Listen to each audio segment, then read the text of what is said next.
Welcome, everyone. I'm Amanda Diarabella, COO and Editor-in-Chief of New York Makers. Thank you so much for participating in our New York Makers virtual masterclass, Unearthing Makers' Hidden Value in a Hurry, with eminent business consultant Elsie Maio. If you are new to our community, a bit about us. New York Makers is the online marketplace and magazine where every product has a New York story. We are fierce proponents of local sustainability along with statewide connectivity. As we get started, I'd like to give a shout out to Wade of I Do Event Decals. Wade reached out to us a few days ago and created our fun virtual studio space branded background. This is a great example of adapting his business to meet the demands of these challenging times by focusing on this digital product.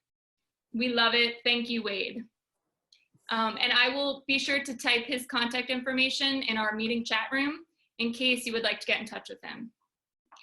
I'd also like to thank those of you who completed the pre-class survey. Your responses showed you are not alone in your feelings and challenges. Each of us, to a certain degree, has been experiencing disruptions in supply chains and struggling with how to safely and smartly market our products, and with where to find buyers with enough financial resources still to patronize so-called essential, non-essential businesses and sellers of higher end items. You've expressed lack of motivation, at times fragile mental health, and available finances as hurdles. You are reasonably concerned about a lost market season and brick and mortar retailers remaining closed for an unknown length of time. Please know we recognize and share your concerns and will remain committed to providing community, comfort, guidance, and wisdom in ways we can, starting with this masterclass today. Our agenda is as follows. After introductions, Elsie will take us through a presentation she has prepared with your survey responses in mind. Following the presentation, pre-submitted questions will be presented to Elsie by us, and then the floor will open to any further questions. Please use the chat function to submit your questions, as all participants will be muted. At this time, I'd like to introduce New York Makers co-founder, Silda Wall-Spitzer. Thank you so much, Amanda, and thank you all for joining us today. I am honored to be able to introduce our masterclass leader, Elsie Maio. Elsie remarkably parlayed a degree in classics from City University of New York into a career at McKinsey & Company, where she used logic and communication skills from studying ancient Greek to translate complicated financial data into actionable investment strategies. While she loved her career there, she wanted more, and she decided to go out onto her own to build a framework designed for Wall Street executives and other corporate leaders who also wanted more. They wanted a more human and humane approach to achieving excellence in the workplace themselves, and a way to help members of their team to do the same. Her consulting firm, Humanity Inc., combines her business strategy, brand strategy, and values-led operations expertise with the needs of Fortune 100 clients for guidance integrating their walk and their talk in order to build high-performing businesses in service of humanity.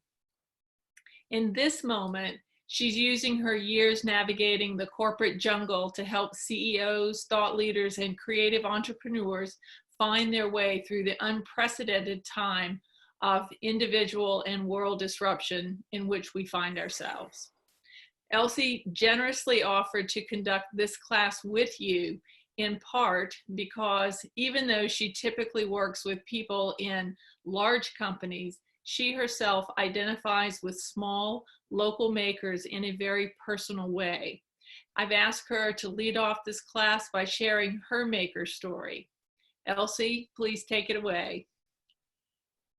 Thank you, Silda, and thank you, Amanda. I am going to put my glasses on because you all look so small.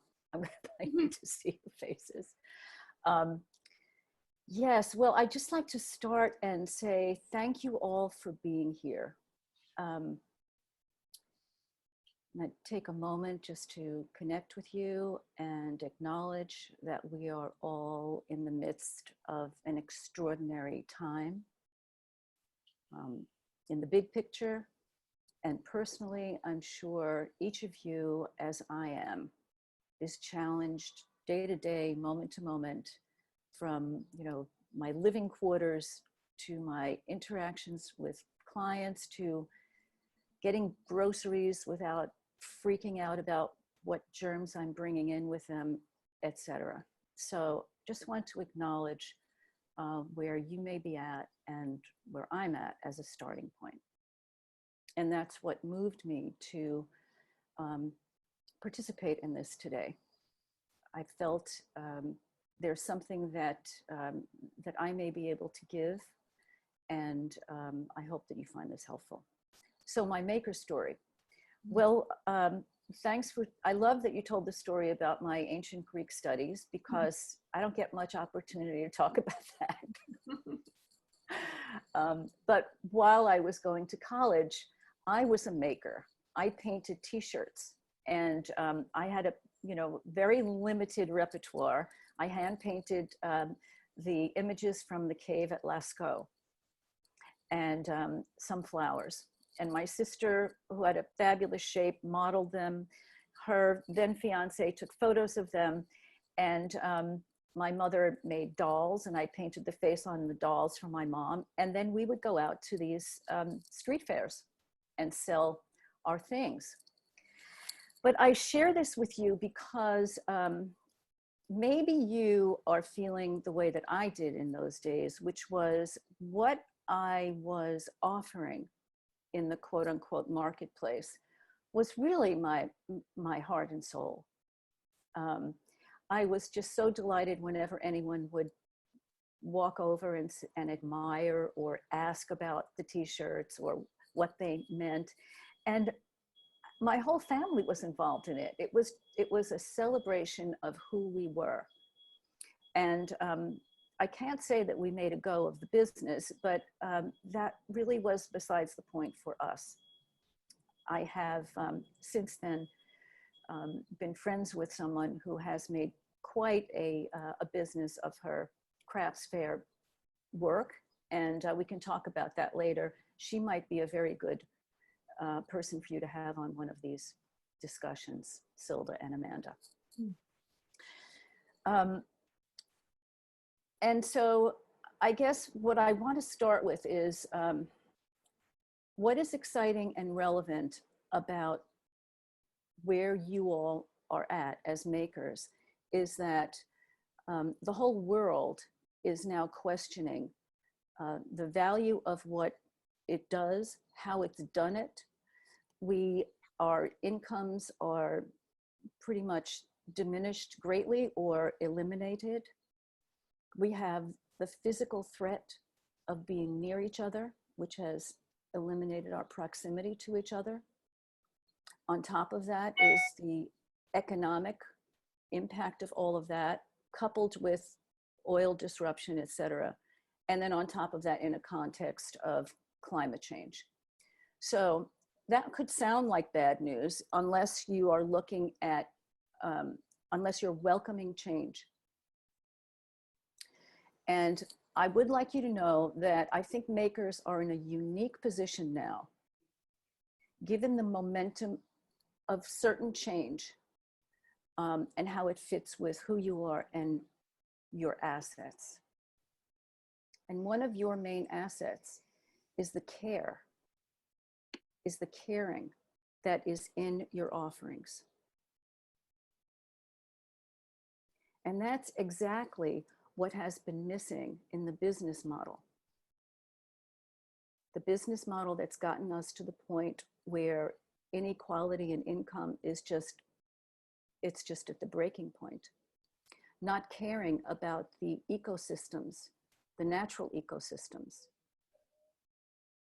Not caring about how we're using energy, et cetera.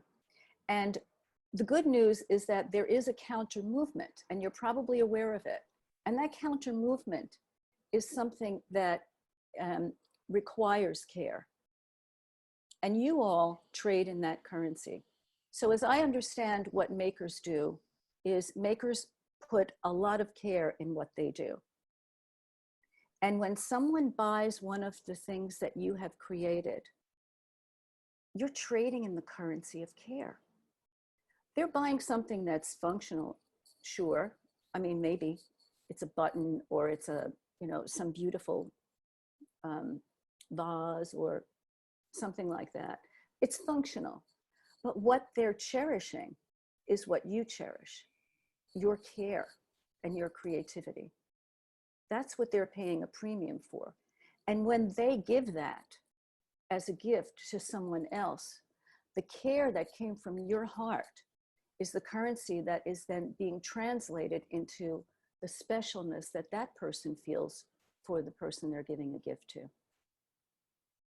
So there's a way in which the currency of care is something that you know more intimately than perhaps others in the world of commerce. And I think this can be an asset for you. I don't want to take too much time, but I'm just going to, and I know that there's a place for you to put questions in, I think.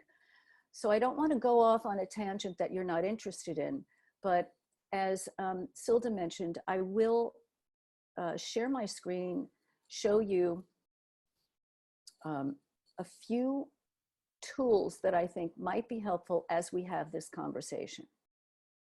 And if you're able to take notes and that's useful for you, this would be a time to prepare to take notes, I guess. Okay. So are you seeing a slide that says your business serves humanity? Yes? Okay, great. Okay. So this is what my company is about. It's about putting the care that is your currency into the business models that run the world today. And I call that Humanity, Inc. It is the embodiment, the incorporation of humanity and the balance and care for our ecosystems. So that's what we are about. And today is about helping you to discover hidden assets as you're faced with these incredible challenges in your lives and your business. So I'm going to suggest that you keep note of insights, ideas, and answers to your questions as they come up, and just keep a running list of them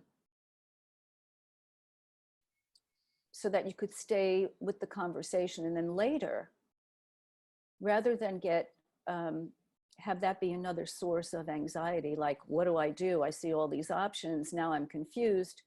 Here's a little device that you can use going forward to help you sort through what seem like good ideas that you don't know exactly what to do with. First of all, as I said, your caring, your integrity, your attention is part of who you are, and that is part of the main asset that you bring in the commerce. Articulate 3 aspects of that are central to you. We'll call them soul values, because you want to know, it's most important to me when I consider either partnering with somebody else or thinking about making other products, I want to make sure that they still retain X, Y, Z. Let's say those are your soul values. So that's why at the top here, you start with a screen of, this is most important to me, I will not cross this line. And then second set of considerations is, I have some tactical requirements, like I need to pay the electric bill tomorrow. And I'm going to take care of that, but not on this playing field right now. And you do need to take care of that. And we can talk about that later. But right now we're looking at how you can actually set yourself up to thrive. Okay, so you want to have some strategic priorities. Whether it's, I want to reach X number of customers, I want to have an easier distribution setup, whatever your strategic priorities are.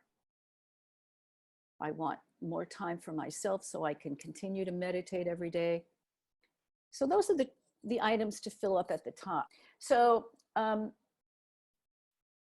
this is a way for you to decide what's easy and hard to implement for me.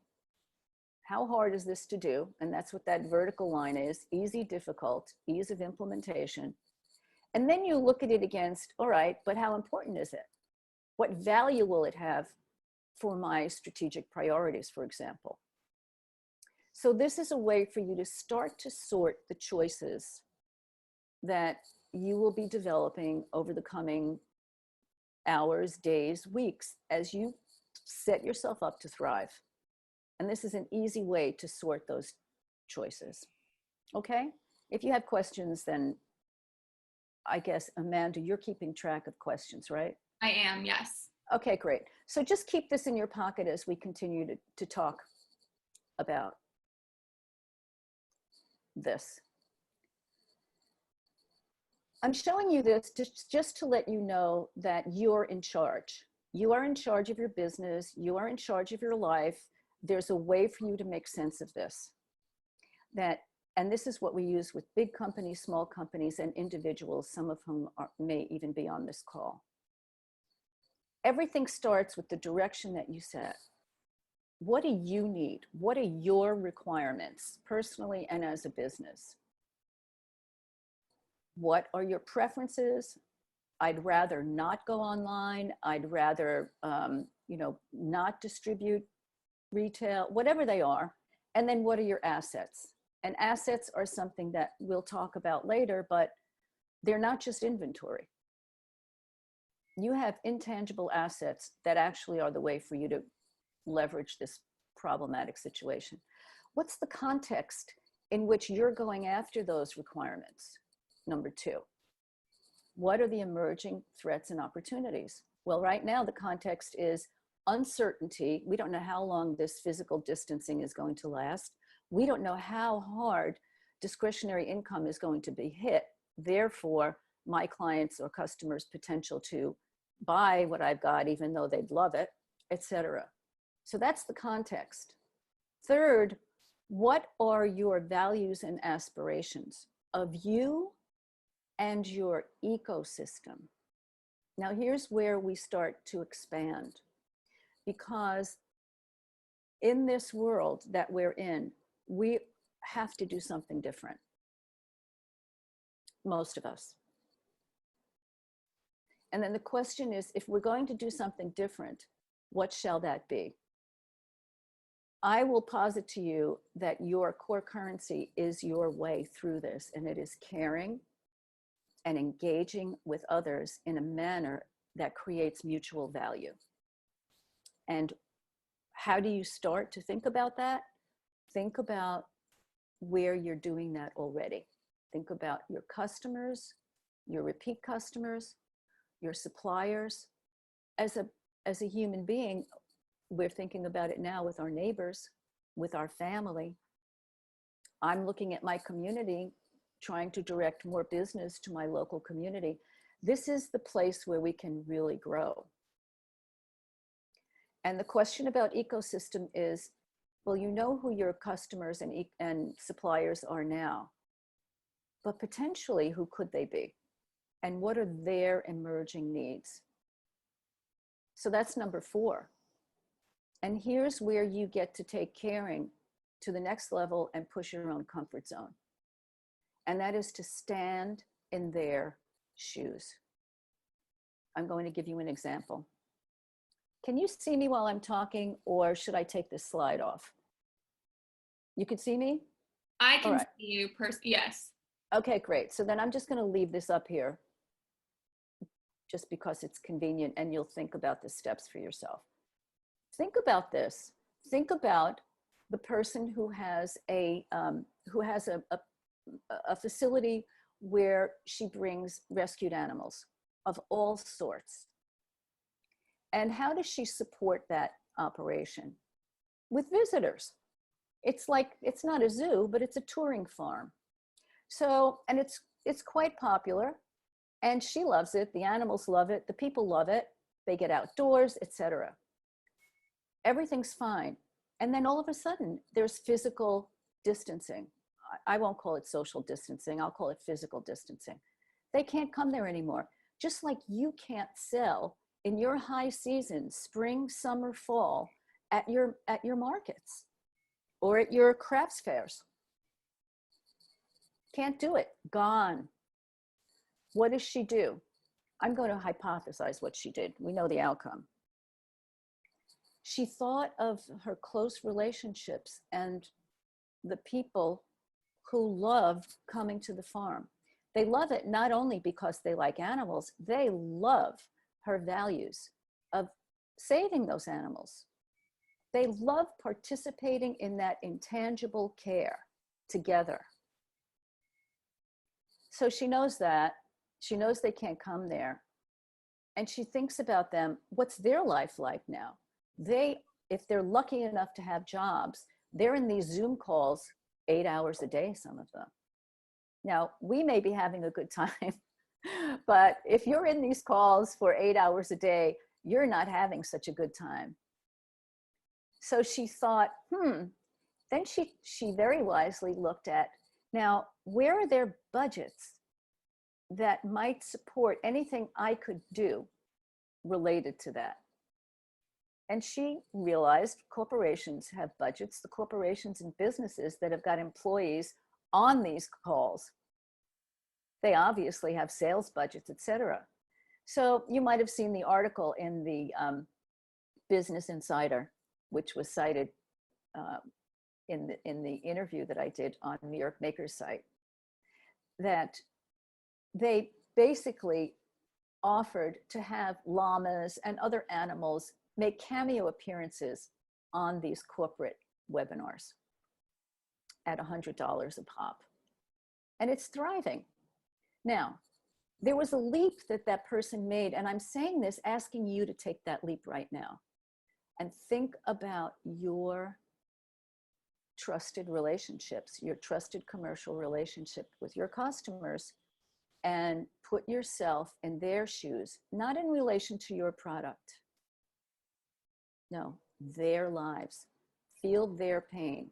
She had to make a leap to feel what it might be like to be on a webinar 8 hours a day. So that's what we are all called to as humans right now. You're called to it, I'm called to it out of necessity, and business is called to it, and society is called to it. I'm working in 3 spheres now, and every sphere is called to it. Personal, businesses, and those cross-sector partnerships and think tanks who are looking at, we've got to drop our identity of, the me, and we've got to find a way to become we. So we look at it this way. It really is an identity change, and you all have a leg up because you're already in the care business. You're already closer to we than businesses who claim sustainability or corporate responsibility or worthy causes. You already live in that place of care. Okay, I don't want to just keep going on and on. Elsie, you do have a few more minutes before we get to questions. So it's up to you. We could start questions, or if you want to continue a little bit more. I'll just do this slide. Okay. I'm hoping to awaken in you an appreciation that you've got something that will be the basis of the next iteration of business if we're lucky. And it already has been acknowledged in business. For example, here's something that we did with one of the biggest mutual fund companies who wanted to know, what does it take for an investor to choose to buy more of our stuff, mutual funds? And think about this. The business world, the investment world kind of is cloaked in this notion of rational, linear, maybe creative, but logic, numbers, etc. You come down to it, emotion plays the determining role in what people do, all other things being equal. even on a journey of making a decision about an investment, these hearts are what we inserted in this journey to show the impact of emotions, even in what seems to be the most rational choice. So I share this with you so that you will come to appreciate more what it is that you have in terms of this currency of care. And now we can explore what you can do with it. So the punchline is that in this current context, that you have assets that are both intangible and tangible. And the tangible ones include, you have access to people who trust you. Nobody trusts business. The trust barometers on business went negative 2 years ago. People trust they're going to get screwed by business. You have trust with customers. That has value in the marketplace. You could scale. Now that things are on the internet, you could conceivably scale, reach more people. You could be an ingredient to somebody else's offering. When you think of your ecosystems, you'll see how these naturally will emerge as options for you and other things. So maybe that's a good place to close. Okay, Elsie, so we will start with some of the questions that we received before the class. Why does being a maker matter these days? I think I answered that. Because we're longing for connection. People are longing for connection. And here's another answer. We're all makers now. Guess what? I have to wash my laundry by hand. I'm going to figure out how to mend things. I don't have the disposable income, theoretically, to participate in fast fashion. Things are more treasured when they're scarce. And the care, where we really are valuing, I don't know about you, but my heart is raw most of the time. We care about meaning. And so those are some of my responses to that. Okay. What's the best tone for small business marketing right now? Is this a time to communicate more, less, or the same amount? I don't know. It depends on, go back to my original chart. It depends on your goals. And it depends on who you're engaging with. What do they respond to? And these are the days when the best thing you could do is gather your trusted hearts around you. Your best customers, your best suppliers, create community with them and ask them. You create, in other words, what you're doing is you're acknowledging the value of that intangible currency of caring and something called shared fate. You all, the thickest relationships that you'll have in business now are the ones where your fate and theirs are intertwined. And those are allies. They're, more heads thinking about solutions are better than one head. So for you to cohere, maybe a council or a cluster, to talk about what their experiences are and discover your shared outcomes. In other words, if this were to happen, it would be a win for me, it would be a win for me. So let's do it now.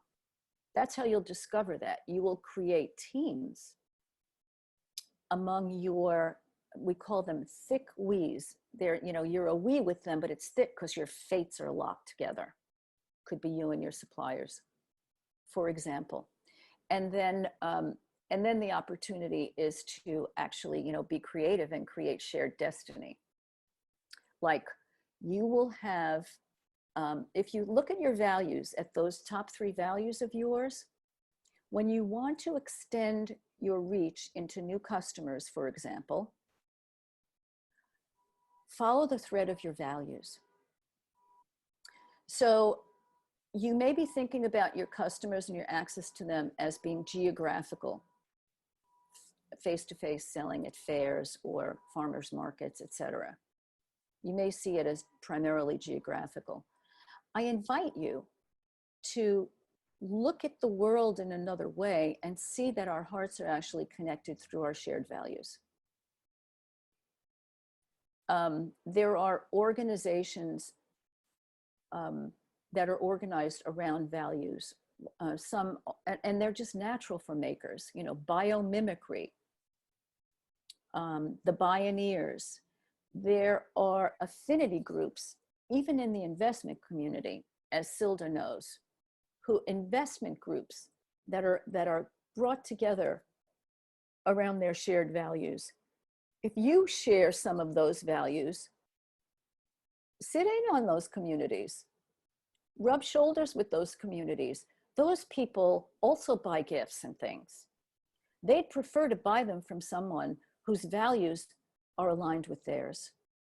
This is your chance because, as I said, we're raw and hungry for meaning, and makers have meaning. Okay, so you would recommend that you, as the maker, you do what's right for you, meaning the messaging, whatever feels right to you in this moment. Is that what you're saying in terms of? No, I'm saying put yourself in the other guy's shoes, identify with where their hurt is, and have an engagement with them around your mutual vulnerability and discover together how you might be helpful. It's not about messaging and marketing. This is about connecting. Okay. There's a lot of pressure to use this time well, but it can be difficult to focus. What's the right balance? I love how you set me up to talk about myself. So I have come to see my world operating on 3 vectors: personal, organizational, and the web of life. This is where my activities are. Personal is the one that I have tended to neglect more than anything. And this crisis is forcing me to pay attention to my personal well-being. So equilibrium on the personal level, got to take care of the electric bill. You know, this is great, the conversation we're having, but we can only have this conversation when we know that there's going to be a meal on the table. Maybe this is an exaggeration for most of you, but please take it that way. You know, self-care first. And this is another opportunity, by the way. Every opportunity we have is to exhibit care. For example, I have a yoga teacher. I don't go to yoga class anymore. No one does. We can't. Guess what? She's gotten the nerve to do FaceTime, Facebook Live yoga classes. So I support her with that. That supports me. I'm looking at my thick we first. How can I help my thick we, those whose fates, like my local community, are close to mine, to meet my needs? So I guess, I don't know if that's an answer to your question.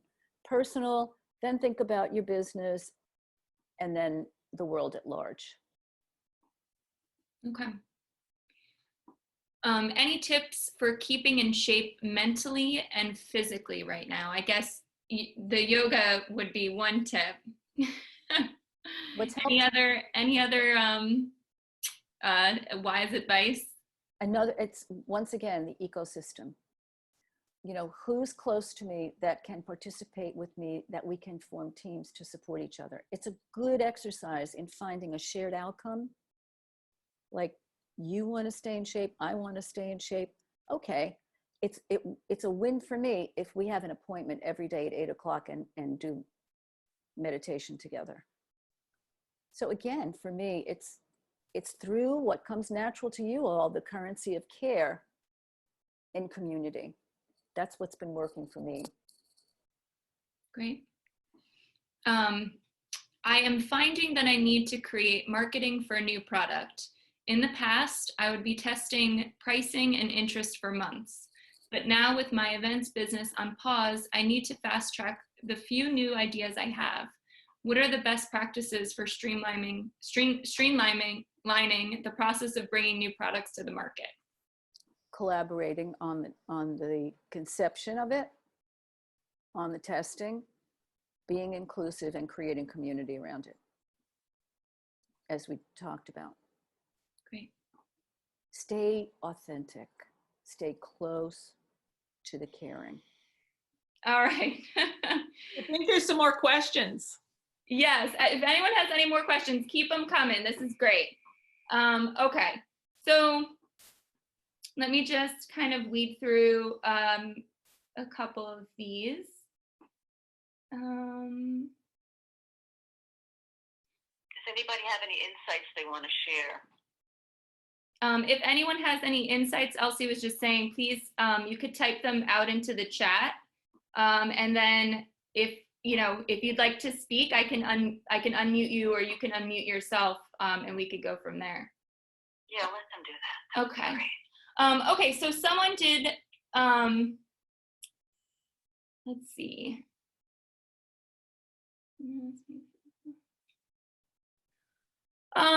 Okay, so this is actually, I think this is something that we can speak about, because Elsie, we've spoke privately about sort of the evolution of makers, product lines, really.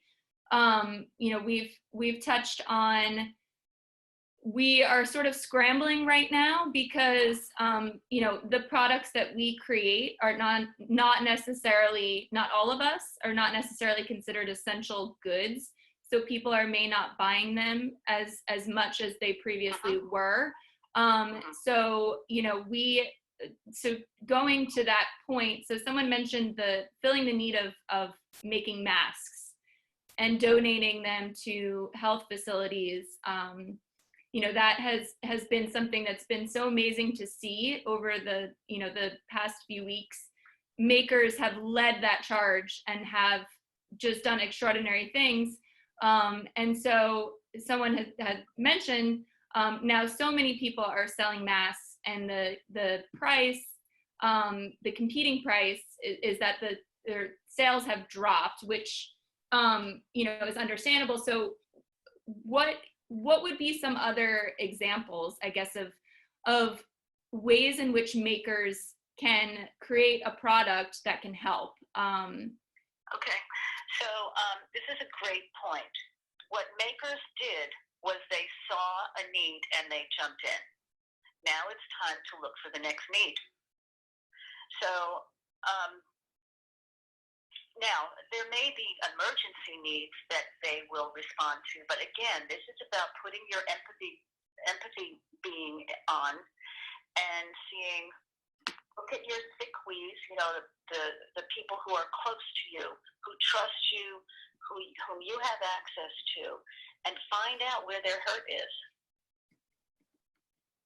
And then, am I coming through okay? I think you are, yes. Here. Yep. Okay. So you just this is adaptability. Remember on my chart, I showed one of your strengths is your adaptability. And it is about, through your empathy, you will find the needs. Now, they may not be life and death needs like with the coronavirus pandemic, but let's use another illustration. You've got folks you've got aunts, you've got grandmothers, you've got mothers, sisters and brothers who are your customers, who love to buy your products. They love to shop for them out in the open at those beautiful fairs in the spring, summer, and fall. It's part of the experience that they enjoy. And it's part of, they're on a mission to give. They're buying gifts. I'm assuming that's a big part of your business. Let's say it is a big part of your business. But guess what? They can't go out and do that now, so they're robbed of that experience, and they don't have the money that they had. In a context of uncertainty, right? Maybe they have a job now, maybe they don't know what job they'll have in the future. How can you help them with that pain?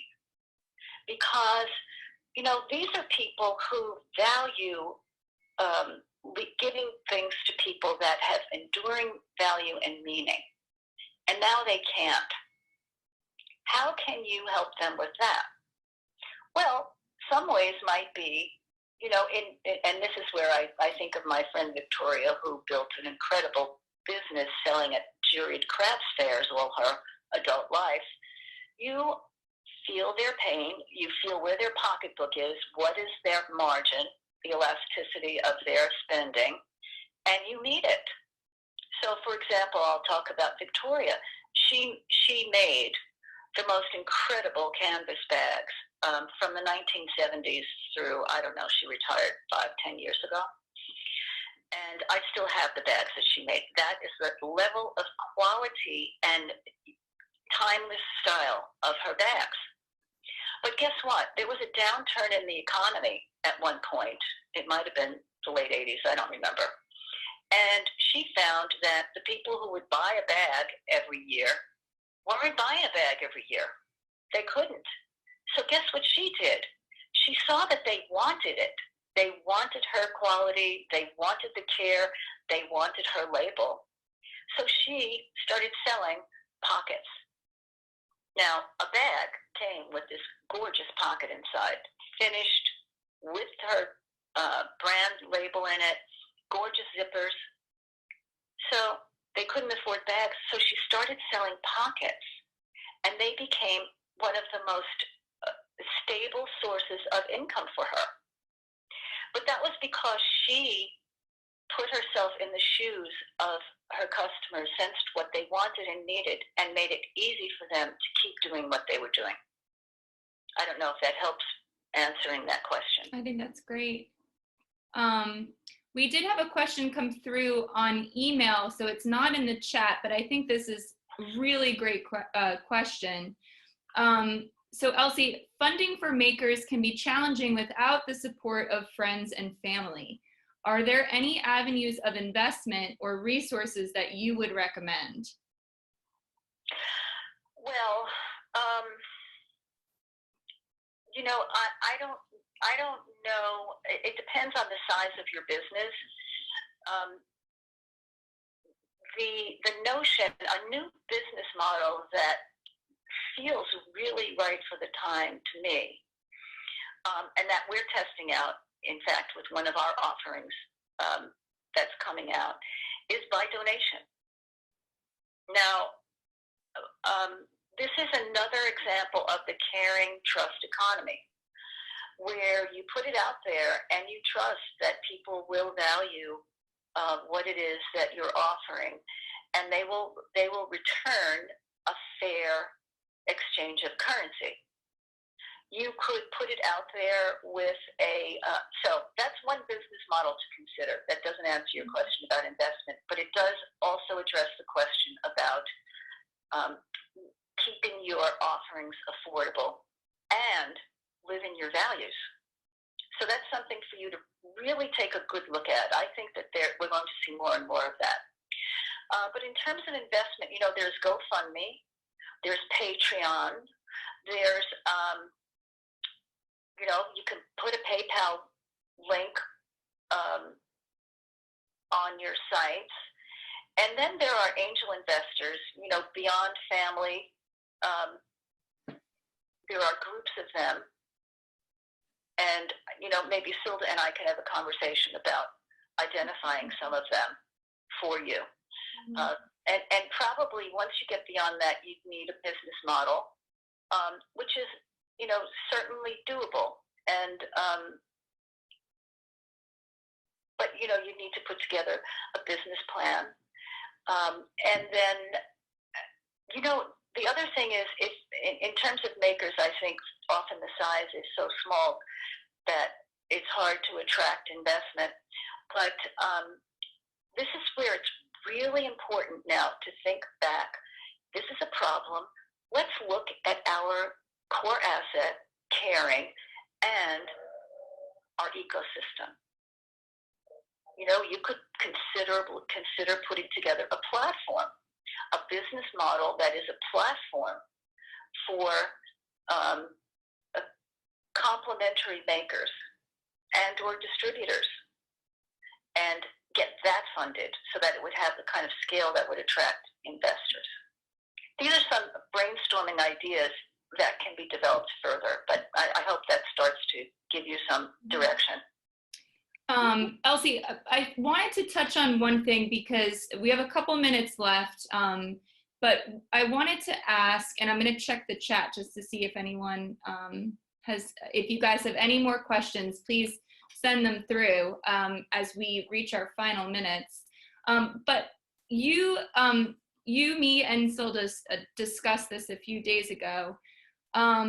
We talked about how if what we're experiencing right now, you know, obviously we are very concerned about our health, you know, as a whole, but then also our businesses. And say tomorrow, you know, the switch were to be flipped and everything is back to normal. Is it still, in your opinion, is it still wise to have this discussion about evolution and adapting? Because this could be something that is useful years from now to look back on, to have, you know, created these skills and thought about, you know, our businesses in this different way. Thanks for that question. You know, there are two pieces to that. One is in terms of managing risk. Even if this virus disappears tomorrow, the economic fallout is going to be massive and it's going to be long lasting. Mm-hmm. One. Two, why not spread the joy more? Why not, you know, what you guys have in your heart and souls, and pour into the things that you make in 3 dimensions, your packaging, caring, your packaging the best of, you know, creativity, your packaging heart and soul, your packaging legacy. Why not allow other people, more people, to enjoy and participate in that? You know, I mean, the other thing is, maybe that's as an independent product. Why not have your product be an ingredient in a larger offering? Maybe somebody else has got, maybe there's a corporation that wants to make, you know, some kind of a enrichment program for their constituents. Why not be one of the people who brings expertise in certain kinds of self-expression to a corporate workplace as part of what you do? Why not share what you've got?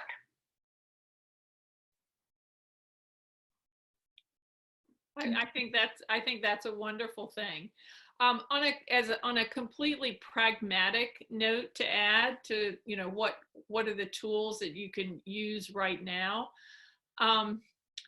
Even though I'm kind of disheartened with the way that it seems to have been executed, I think it is worthwhile to call your banker and see what programs are out there, at least in theory, for small business. And now they have independent contractor, kind of more the gig economy kind of worker, but I think that it can overlap with some of our makers models. And see if there's something to just get in the queue, apply and get in the queue. And there may never be anything there, but I'm going to remain hopeful that some things are going to end up filtering down. So I wouldn't leave anything on the table just because you think it's not worth it, because it might actually prove to be. And if you don't at least get in the queue, you won't stand a chance. So I would say go ahead and fill out the form for, you know, the SBA programs and these the independent contractor and other programs that might be out there. So I would include that, even though I think the focus of this conversation is at a deeper level of thinking about, you know, where our products are coming from and where they can match the need. Can I make an observation? Sure. Yeah. So my question about the dissonance is still sitting with me, because I feel that the premise of this conversation has been still based on the capitalism model. And I feel that what we're facing now actually is going to require us, the service economy that we're talking about, the caring economy that we're talking about, is actually going to require us to dismantle capitalism and create something that's real, something that's sincere. And so I think we have to go a little deeper than we talked about today and figure out how we can sustain ourselves through this change. But we are inevitably going to change into something else. And the something else, I don't think it can possibly be a continuation of what we were doing. And I feel that the real caring that we are being pushed to offer, which we're all like full of as makers, that's really why we all chose to be makers and go on these separate paths, is because we are filled with this love for humanity, and we filled with this love for each other. And to really manifest that is really going to require us re-examining how we make that offering. Like me, even, I mean, I've just been throwing things out, and each time I give things, it helps me to step away from the fear. And are you guys hearing me? We're hearing you. We lost you on video for a second. Oh, okay. You're back. It has helped me. One of the things that I've been doing, I'm going to try to wrap it up because I could talk forever. But one of the things that I started doing, I was sort of like pushed and didn't do it because I felt I was stepping away. I'm a designer, and my product is a handmade indigenous textile product. So it's made on presenting the offerings of underserved communities to the general public. Very, very well received. I mean, I was really scaling up, and then this happened. But one of the other talents that I have, or skills that I have, is that I teach Qigong, which is a relaxation exercise. And so I was led to, go ahead and present this Qigong. And I have a school that I teach at, a yoga school in Jamaica, and they wanted to sell it. But for some reason, I couldn't get the videos loaded for them to sell it. So I said, you know what, I'll just give it away. And so I started doing Instagram Live. And even my little promotion for the Instagram Live gave me like the biggest exposure I've ever had on any of my feeds. I had like 600 likes overnight. And then I did the live offering, and it felt great. I got a really good response. So that really felt sincere. It really felt like I was giving something that my clients needed. So they've asked me to continue doing it. But then I still have to say, okay, if I'm going to go in this direction, I have to make it work. I have to make it, be able to help me, like she's saying, pay the light bill, So it's that little dance there that I think we're challenged with, because we can't necessarily just sell every gift that we have, and we can't necessarily just give it away. So how do we do that? Right. Well, what is your name, please? Millie David. Hi, Millie. This is Elsie. Hi. So that is exactly the point where that's the point, I think, of transformation, and that's what I'm talking about.